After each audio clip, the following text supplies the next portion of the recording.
Hi students, ഇന്ന് നമ്മൾ പഠിക്കാൻ പോകുന്ന റിയൽ നമ്പേഴ്സ് അഥവാ രേഖീയ സംഖ്യകൾ 9ാം ക്ലാസ്സിലെ 9ാമത്തെ ചാപ്റ്ററായ റിയൽ നമ്പേഴ്സ് അഥവാ രേഖീയ സംഖ്യകളിലെ മിഡ് പോയിന്റ് എന്ന ടോപ്പിക്കാണ് പഠിക്കാൻ പോകുന്നത്. ഞാനിവിടെ 3 നമ്പർ ലൈൻ തന്നിട്ടുണ്ട്. ആദ്യത്തെ നമ്പർ ലൈനിൽ ഞാൻ എടുത്തിരിക്കുന്നത് പോസിറ്റീവ് നമ്പേഴ്സാണ്. അപ്പോൾ 2 പോസിറ്റീവ് നമ്പേഴ്സ് 2ന്റെയും 6ന്റെയും മിഡ് പോയിന്റ് കണ്ടുപിടിക്കണം. രണ്ടാമത്തെ നമ്പർ ലൈനിൽ ഞാൻ എടുത്തിരിക്കുന്നത് നെഗറ്റീവ് സൈഡാണ്. അപ്പം -2ന്റെയും -6ന്റെയും മിഡ് പോയിന്റ് കാണാം. മൂന്നാമത്തെ നമ്പർ ലൈനിൽ ഞാൻ എടുത്തിരിക്കുന്നത് നെഗറ്റീവും പോസിറ്റീവും എല്ലാം കൂടെ കൂടിയാണ്. ഒരു നമ്പർ നെഗറ്റീവും ഒരു നമ്പർ പോസിറ്റീവ് ആണെങ്കിൽ മിഡ് പോയിന്റ് എന്ത് വരും എന്നാണ് നമ്മൾ പഠിക്കാൻ പോകുന്നത്. അപ്പോൾ നമുക്കറിയാം മിഡ് പോയിന്റ് എന്ന് പറഞ്ഞാൽ നടുക്കത്തെ പോയിന്റ്. ഈ 2ഉം 6ന്റെയും കറക്റ്റ് നടുക്കിരിക്കണം. നമുക്കിവിടെ ജസ്റ്റ് കൗണ്ട് ചെയ്ത് നമുക്ക് നോക്കാം. 2ൽ നിന്ന് 2ന്റെയും 6ന്റെയും മിഡ് പോയിന്റ് ആണല്ലോ. അപ്പോൾ ഇവിടെ നിന്ന് ആദ്യം ഒരു സ്റ്റെപ്പ് ഇങ്ങോട്ട് പോകുന്നു. ഈ 6ൽ നിന്നും ഒരു സ്റ്റെപ്പ് പുറകോട്ട് പോകും. ഇനി രണ്ടാമത്തെ സ്റ്റെപ്പ് മുമ്പോട്ട് വന്നു. ഇവിടെ നിന്ന് രണ്ടാമത്തെ സ്റ്റെപ്പ് പുറകോട്ടും പോയി. അപ്പോൾ ഇത് രണ്ടും മീറ്റ് ചെയ്തത് ഇവിടെയാണല്ലോ. അതായത് 4 ആണല്ലോ അതിന്റെ മിഡ് പോയിന്റ്. ഇനി ഈ നെഗറ്റീവ് നമ്പറിൽ എടുത്തു കഴിഞ്ഞ് നമുക്ക് നോക്കാം. ജസ്റ്റ് കൗണ്ട് ചെയ്ത് തന്നെയാണ് ഇവിടെ നമ്മൾ നോക്കാൻ പോകുന്നത്. ആദ്യത്തെ സ്റ്റെപ്പ് നമ്മൾ പോയി, ഇവിടെ നിന്ന് ആദ്യത്തെ സ്റ്റെപ്പ് പോയി, ഇനി ഇവിടെ നിന്ന് ഇങ്ങോട്ട് രണ്ടാമത്തെ സ്റ്റെപ്പ്, ഇവിടെ നിന്ന് അങ്ങോട്ടും രണ്ടാമത്തെ സ്റ്റെപ്പ് മീറ്റ് ചെയ്യുന്ന പോയിന്റ് ആണ് -4. ഇനി ഇവിടെ ഒന്ന് നെഗറ്റീവ് ഒന്ന് പോസിറ്റീവ് ആണ്. ഇതിന്റെ മിഡ് പോയിന്റ് നമുക്ക് കണ്ടുപിടിക്കണം. അപ്പോൾ ആദ്യം ഒരു സ്റ്റെപ്പ് മാറി ഇവിടെ നിന്ന് ഇങ്ങോട്ട് ഒരു സ്റ്റെപ്പ് പോയി, ഇനി രണ്ടാമത്തെ സ്റ്റെപ്പിലേക്ക് വന്നു, ഇവിടെ രണ്ടാമത്തെ സ്റ്റെപ്പിലേക്ക് വന്നു, ഇനി മൂന്നാമത്തെ സ്റ്റെപ്പിൽ വന്നപ്പോഴാണ് മീറ്റ് ചെയ്ത് പോയത്. അപ്പോൾ 1 ആണ് അവിടുത്തെ മിഡ് പോയിന്റ്. ഇനി ഇതിന്റെ ഇടയ്ക്ക് വേണമെങ്കിലും മിഡ് പോയിന്റ് വരാം. അതായത് ഇപ്പോൾ നമ്മൾ ഇവിടെ -2ന്റെയും 3യുടെയും ഇടയ്ക്കാണെങ്കിൽ, -2ന്റെയും 3യുടെയും ഇടയ്ക്കാണെങ്കിൽ 3ന്ന് ഒരു സ്റ്റെപ്പ് പോയി, -2ന്ന് ഒരു സ്റ്റെപ്പ് പോയി, 2ൽ നിന്ന് 1ലേക്ക് ഒരു സ്റ്റെപ്പ്, ഇവിടെ നിന്ന് ഒരു സ്റ്റെപ്പ്, ഇനി അവർ ഒറ്റ സ്റ്റെപ്പേ ഉള്ളൂ രണ്ടിടത്തുനിന്നും പോകണം. അപ്പോൾ ഇവിടെ എന്താ മിഡ് പോയിന്റ് നമുക്ക് കിട്ടും. അതായത് 0യുടെയും 1ന്റെയും മിഡ് പോയിന്റ് ആയിട്ട് വരുന്നത് 1/2 ആണ്. അങ്ങനെ ഇടയ്ക്ക് വേണമെങ്കിലും വരാം. ഇപ്പൊ ആദ്യത്തെ കേസിൽ 2 പോസിറ്റീവ് നമ്പേഴ്സ് ആണ്. അപ്പൊ ആ 2 പോസിറ്റീവ് നമ്പേഴ്സും കൂടെ ഒന്ന് ആഡ് ചെയ്ത് നോക്കാം. 2 + 6. 2 + 6 എന്ന് പറയുന്നത് 8 ആണ്. ആ 8ന്റെ പകുതിയാണല്ലോ 4. അപ്പൊ അതാണല്ലോ മിഡ് പോയിന്റ് ആയിട്ട് നമുക്ക് ആൻസർ കിട്ടിയത്. ഇനി ഈ 2 നെഗറ്റീവ് സൈഡിൽ കിടക്കുന്ന 2 നമ്പേഴ്സ് ആണ് -2ഉം -6. അപ്പോൾ അത് തമ്മിൽ നമുക്ക് ആഡ് ചെയ്ത് നോക്കാം. -2 + -6 എന്ന് പറയുന്നത് -8 ആണ്. ആ -8ന്റെ ഹാഫ് പകുതിയാണ് -4. അതാണല്ലോ ഇവിടെ മിഡ് പോയിന്റ് ആയിട്ട് കിട്ടിയത്.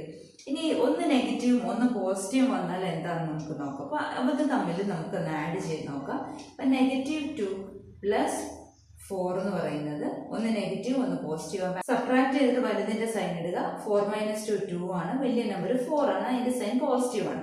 ഇനി ആ 2ന്റെ പകുതി 2/2 1. ആ 1 ആണല്ലോ ഇവിടെ ആൻസർ കിട്ടിയത്. ഇനി നമുക്ക് -2ഉം 3യും തമ്മിൽ നോക്കാം. അതും കൂടെ ചെയ്ത് നോക്കാം. അപ്പോൾ അത് തമ്മിൽ ആഡ് ചെയ്യുമ്പോൾ -2 + 3 എന്ന് പറയുന്നത് 1 ആവും. 1ന്റെ പകുതിയാണ് ഹാഫ് അല്ലെ 0.5. അപ്പോൾ ഇവിടെ താഴെ ഞാൻ മാർക്ക് ചെയ്തത്. അപ്പോൾ ഇത് ഏത് വന്നാലും, അതായത് ഒരു പോസിറ്റീവ് സംഖ്യകളുടെ മിഡ് പോയിന്റ് വന്നാലും 2 നെഗറ്റീവ് സംഖ്യകളുടെ മിഡ് പോയിന്റ് വന്നാലും, ഒന്ന് പോസിറ്റീവ് ഒന്ന് നെഗറ്റീവ് ആയാലും നമ്മൾ മെത്തേഡ് എന്താന്ന് വെച്ചാൽ അവ തമ്മിൽ ആഡ് ചെയ്യുക. ആഡ് ചെയ്തിട്ട് അതിന്റെ പകുതി കാണുക. അങ്ങനെയാണ് നമുക്ക് മിഡ് പോയിന്റ് കാണുന്നത്. ഇവിടെ നമ്മൾ ചെറിയ സിമ്പിൾ ആയിട്ടുള്ള എക്സാമ്പിൾസ് ആണ് എടുത്തത്. നമുക്ക് ഇതിന്റെ പ്രോബ്ലംസ് ചെയ്യാം. ഇനി നമുക്ക് പേജ് നമ്പർ 176 ക്വസ്റ്റ്യൻ നമ്പർ 1 ചെയ്യാം. ഇവിടെ മിഡ് പോയിന്റ് കണ്ടുപിടിക്കാൻ തന്നെയാണ്. അപ്പം നമ്പേഴ്സ് മാത്രം ഞാനിവിടെ എഴുതാം. ഒന്നാമത്തത് -1ഉം -5ഉം ആണ് തന്നിരിക്കുന്നത്. അപ്പം നമുക്കറിയാം, നമ്മൾ മെത്തേഡ് പഠിച്ചു. ആഡ് ചെയ്യുക. ആഡ് ചെയ്തിട്ട് പകുതി കണ്ടാൽ മതി. അപ്പോൾ 1 + -5/2. 1 + -5 ഒന്ന് പോസിറ്റീവ് ഒന്ന് നെഗറ്റീവ്. അപ്പോൾ സബ്ട്രാക്ട് ചെയ്തിട്ട് വലുതിന്റെ സൈൻ ഇടുക. -4 -4/2 എന്ന് പറയുന്ന -2 ആണ്. ഇനി രണ്ടാമത്തെ നമുക്ക് ചെയ്യാം. -1ഉം -5ഉം -1ഉം 5. രണ്ടും നെഗറ്റീവാണ്. അപ്പോൾ ആഡ് ചെയ്തിട്ട് പകുതി കാണുക.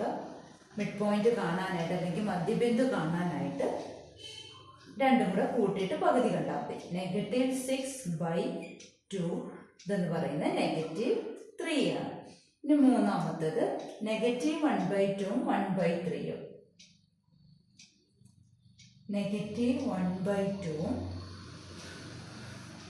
-1/3. ഇവിടെ ഫ്രാക്ഷൻസ് ആണ് അല്ലേ? അപ്പോൾ ആഡ് ചെയ്യുമ്പോൾ -1/2 പ്ലസ് -1/3 എന്നിട്ട് അതിൻ്റെ പകുതി കാണുക.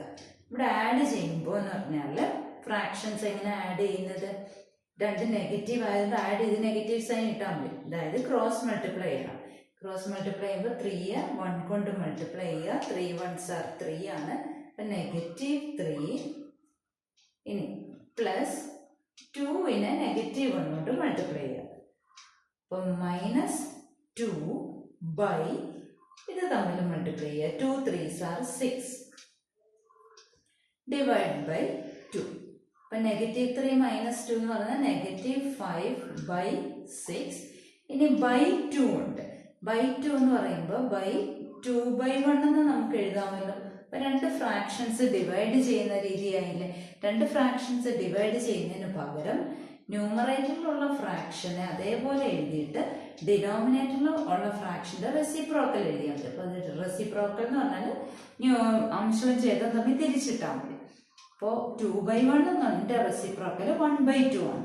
ഇപ്പോൾ രണ്ട് ഫ്രാക്ഷൻസ് മൾട്ടിപ്ലൈ ചെയ്താൽ മതിയല്ലോ. രണ്ട് ഫ്രാക്ഷൻസ് മൾട്ടിപ്ലൈ ചെയ്യാനായിട്ട് ന്യൂമറേറ്റേഴ്സ് മൾട്ടിപ്ലൈ ചെയ്യുക ബൈ ഡിനോമിനേറ്റേഴ്സ് മൾട്ടിപ്ലൈ ചെയ്യുക.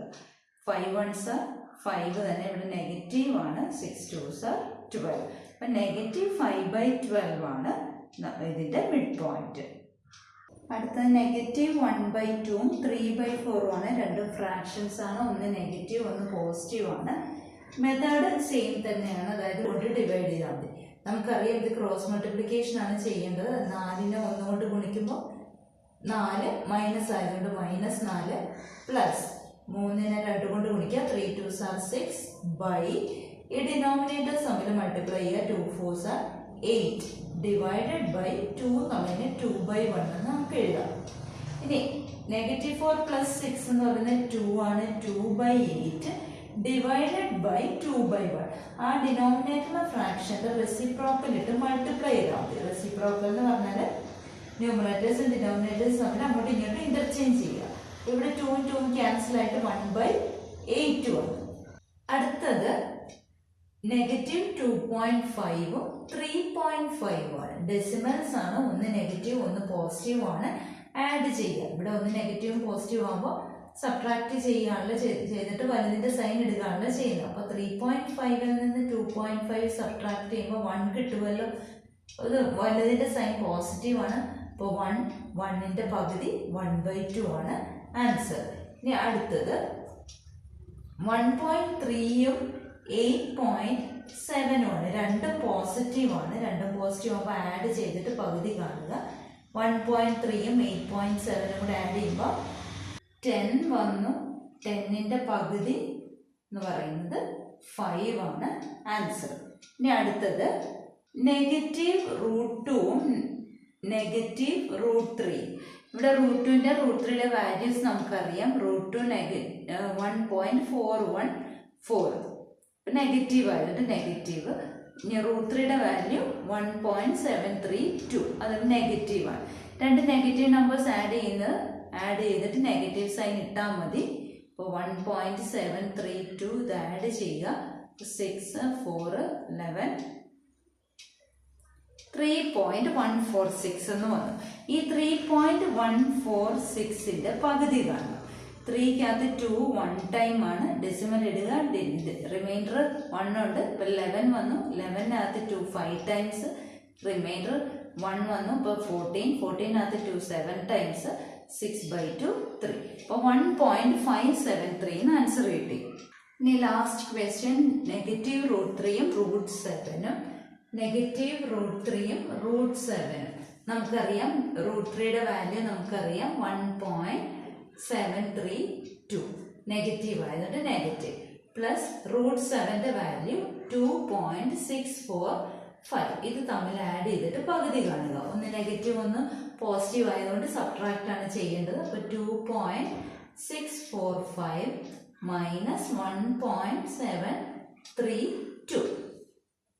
5 മൈനസ് 2 3, 4 മൈനസ് 3 1, 6 മൈനസ് 7 പറ്റത്തില്ല. അപ്പോൾ 16 മൈനസ് 7 9, ഇവിടെ 2 മൈനസ് 2 വരും. അപ്പോൾ 0. അപ്പം 0.913 പോസിറ്റീവ് ആണല്ലോ, അതിൻ്റെ പകുതി കാണുക. അപ്പോൾ 0.9-നകത്ത് 4 ടൈംസ്, റിമൈൻഡർ 1, 11-നകത്ത് 5 ടൈംസ് 2,